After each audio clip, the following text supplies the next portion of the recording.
দেখি কত বড় করে, কোয়া কত বড়, ভালোই বড়।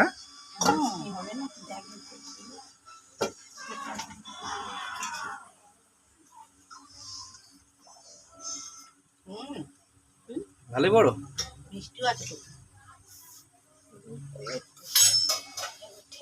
হ্যাঁ ওই কোটাই কেটে গেছে আর কি, কেটে গেছে কোটা। তো আজকে দেখো কাঁঠাল ভাঙা হচ্ছে, তো কাঁঠালটা বেশ শক্ত শক্ত, খাজা কাঁঠাল, খুব সুন্দর। তো সবাই মিলে খাওয়া হবে, দেখতেই পাচ্ছ কত বড় কাঁঠালটা। তো এখন মনু দেখো খেতে শুরু করে দিচ্ছে।